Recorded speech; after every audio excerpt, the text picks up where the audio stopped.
Hey everybody, welcome back to Big Ready DC. Oh, today we're going to take a look at another kind of traditional type pattern. It's a lockback, but it's kind of in that sodbuster type frame. And man, I love that frame in knives. I mean, you've got the bullnose from GEC, the bullbuster is another great one. I mean, even down to the bushcraft, the Bushmaster Bushcraft Field Folder. You know, kind of the channel knife. It's that same type of pattern. I absolutely love that pattern of knife, and sometimes it's really hard for me to resist when I see them like this. And this one is the Rough Rider RR1709. So we're going to zoom out here a little bit. Take a little bit better look.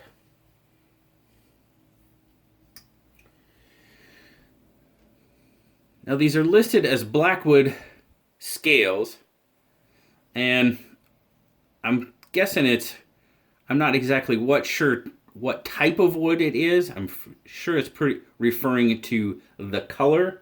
There's just not a whole lot of information on any of the websites about it, but I really like that deep dark color. It's not ebony wood, but it's just a black wood scale. Now you also see there you've got the brass liners, brass pins, you even got the brass around the lanyard tube there, the lanyard hole. You've got a 3 3/8 inch handle or grip.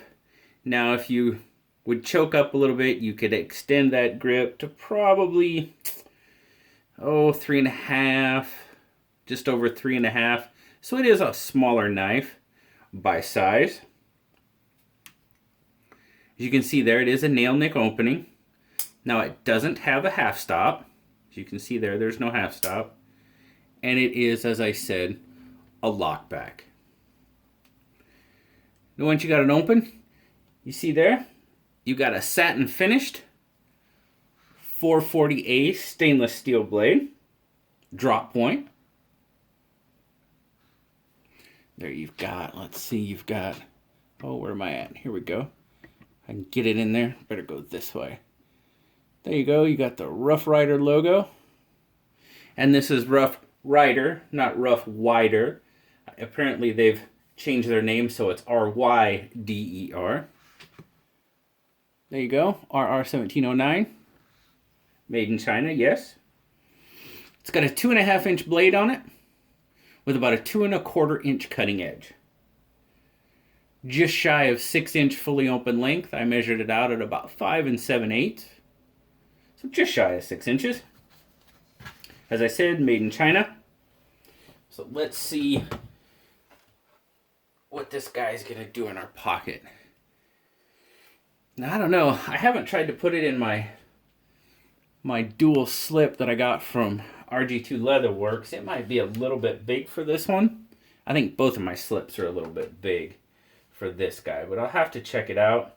I just recently got this knife. I've only had it for a few days, but I've carried it, and I just love that pattern. So 1.7 ounces, not a whole lot of weight to it. It is a little guy, 48 grams. We'll give it its due. Thickness across the spine, you're looking at 0.45. And width at its widest point is going to be 0.87. Now, like I said, you're probably going to use this as a pocket dropper, potentially carry it in a slip. Until I got into the EDC world and doing the videos, I never really gave slips much of a thought, and I really love carrying a good leather slip now to help protect my slip joint knives. I don't know if I'd carry one without one anymore. I'm sure I would, but my take on this, guys. Well, as I said, I absolutely love this basic pattern style of knife. It just calls out to me for some reason. It's just a great classic pattern.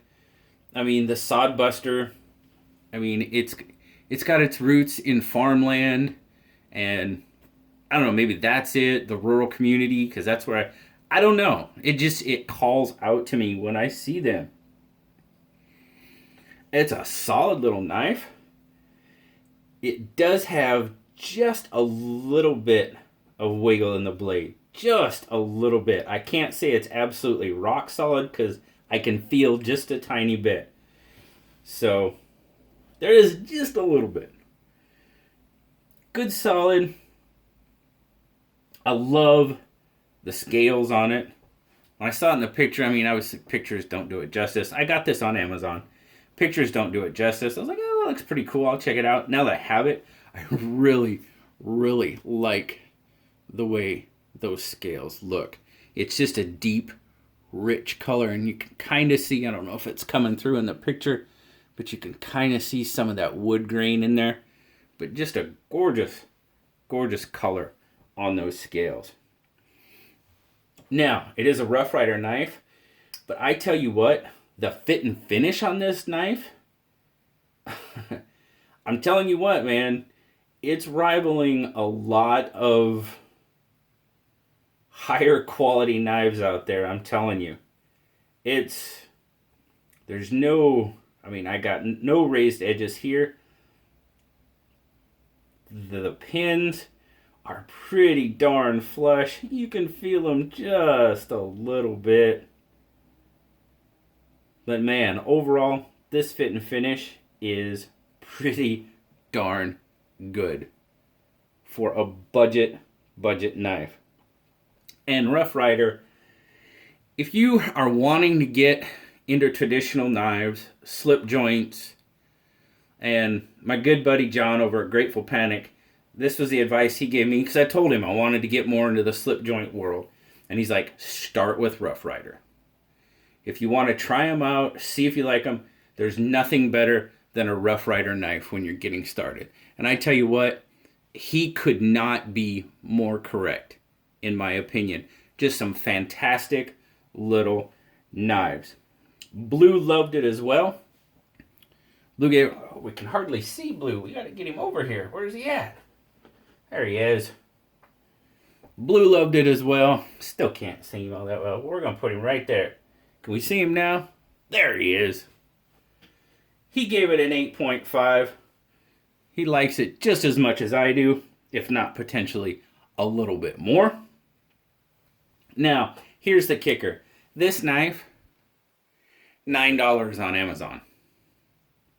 How can you go wrong with that? There's no way in my mind. For the build quality, I mean, yeah, it's 440A steel, but 440 is a great steel if it's got a good heat treat on it. But I'm telling you what, $9 all day, twice on Sunday.